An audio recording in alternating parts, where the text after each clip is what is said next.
झूठ बोले एनसीबी काटे, झूठ बोले एनसीबी काटे, एनसीबी से तू डरियो, वरना रिया जेल जाएगी तू देखते रहियो, वे रिया जेल जाएगी तू देखते रहियो।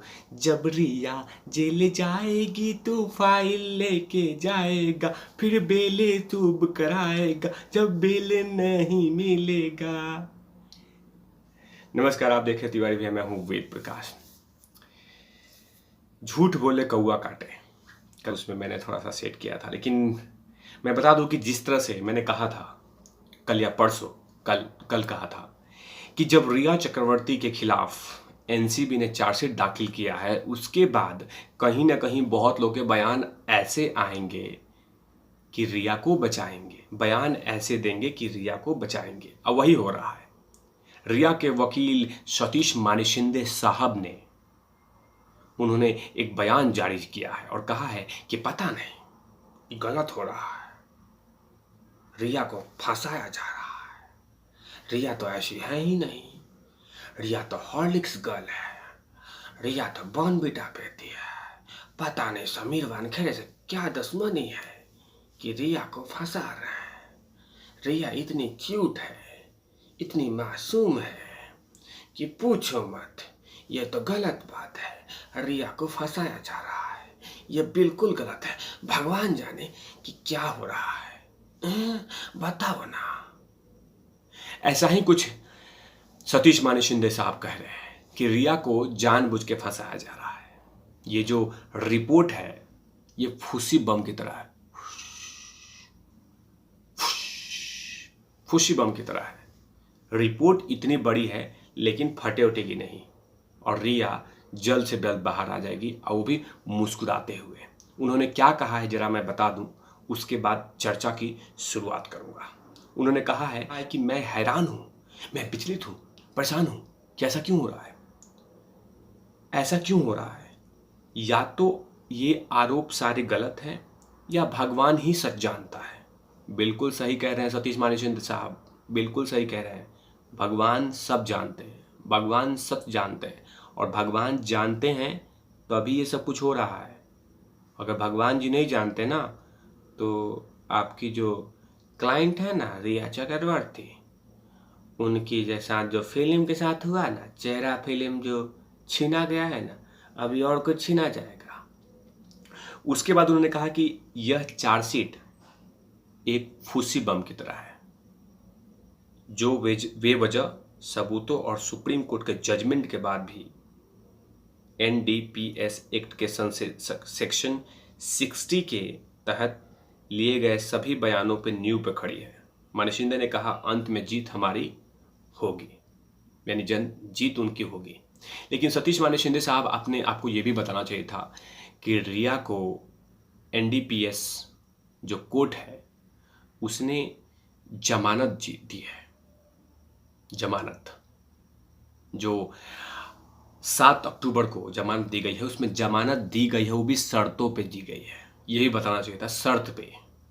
तो कहीं ना कहीं कोर्ट जानती है, कोर्ट को मालूम है कि रिया चक्रवर्ती ड्रग्स के मामले में, ड्रग्स ट्रांजैक्शन के मामले में शामिल है, तभी ने उनको कोर्ट ने शर्तों के साथ उनको बरी किया था। बहुत सारी शर्तें हैं। शर्त ये भी था कि आउट ऑफ इंडिया नहीं जाएंगी, वैसे भी सुशांत भाई लेके जाते थे, वैसे तो जा नहीं सकती हैं, इनके पास तो उतना है नहीं कि कोई लेके जाए। दूसरी बात कि उनको पासपोर्ट नज़दीकी पुलिस स्टेशन में जमा कराने होंगे।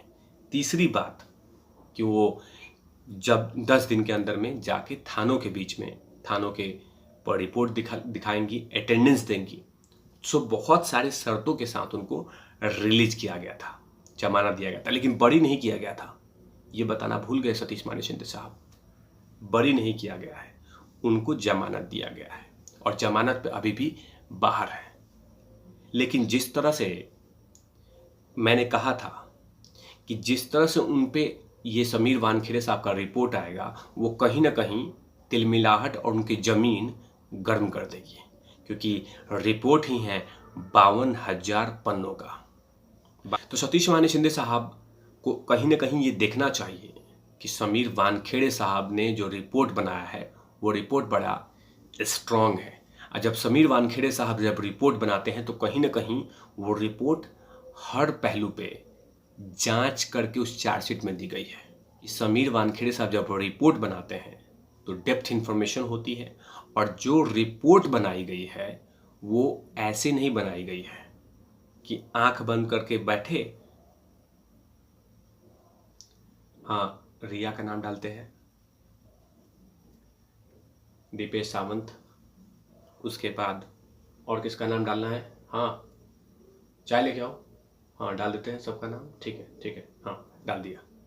ऐसे रिपोर्ट नहीं बना है ना, रिपोर्ट बना है बकायदा सारे चीज़ों को कैलकुलेट करके, डिजिटल एविडेंस, स्टेटमेंट, बहुत सारे डिवाइसों को खंगाला गया है, मेल्स को चेक किया गया है, उसके बाद इस रिपोर्ट को बनाया गया है। लेकिन कहीं ना कहीं सतीश मणि शिंदे साहब को अपनी क्लाइंट को बचाना है, क्लाइंट को कहीं ना कहीं सेफ वर्ड में बोलना होगा कि हाँ ये फुस्सी बम है। लेकिन पता चलेगा कोर्ट में, जिस कोर्ट में जिस कोर्ट में समीर वानखेड़े साहब ने चार्जशीट फाइल किया है, लेकिन चार्जशीट जो फाइल हुआ है बकायदा, मैंने इसमें कहा था कि बहुत सारे तथ्यों को जोड़ के, बहुत सारे एविडेंस को जोड़ के, बहुत सारे पॉइंट्स को जोड़ के, बहुत सारे बयानों को जोड़ के, और लगातार लंबी प्रक्रिया को क्रॉस करने के बाद ये चार्जशीट दाखिल किया गया है कि कहीं ना कहीं कोई इसमें बच न पाए। क्योंकि कहीं ना कहीं अगर कोई बच जाता है तो कहीं ना कहीं सवाल खड़े होंगे एनसीबी पे।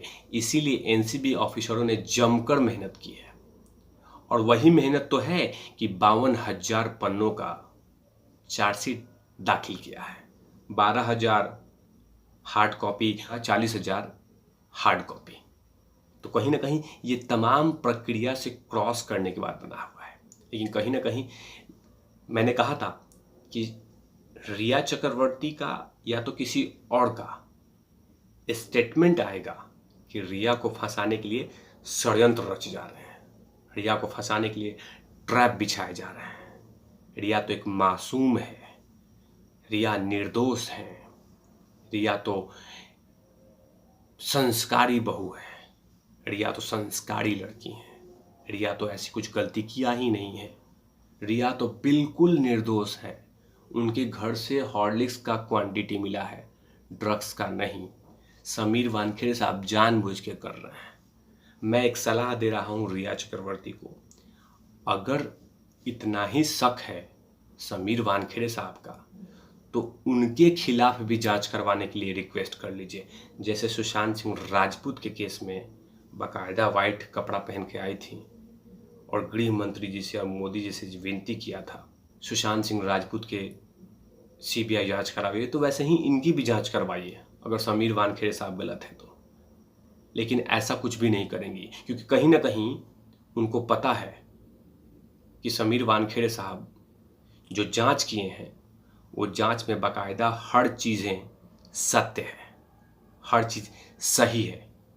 क्योंकि समीर वानखेड़े साहब की कठिन परिश्रम पे लगातार मेहनत करके, और वो हर एंगल को, वो हर तार को जोड़ा है, वो हर साक्ष्य को जोड़ा है, तब उस तरह के ठोस सबूत बने हैं ताकि जाके कोर्ट में वीक ना हो जाए, कोर्ट में कमज़ोर साबित ना हो जाए, कोर्ट में फुस्सी बम साबित ना हो जाए। लेकिन उनके वकील बोल रहे हैं तो फुस्सी बम है, लेकिन यहाँ पे पता चलेगा कि यह फुस्सी बम है कि एटम बम है, ये तो अब एनडीपीएस कोर्ट बताएगा कि आखिर एनसीबी का रिपोर्ट एटम बम है या फुस्सी बम है। तो देखते हैं कोर्ट का फैसला क्या होता है, कोर्ट इस पे कब से सुनवाई करती है और कोर्ट कब से इस पे काम करना शुरू करती है। ऐसे तमाम खबरों के लिए आप देखते रहिए तिवारी भैया। मैं हूँ वेद प्रकाश, कैमरामैन ध्रुव लाठी के साथ। Over and out lovies.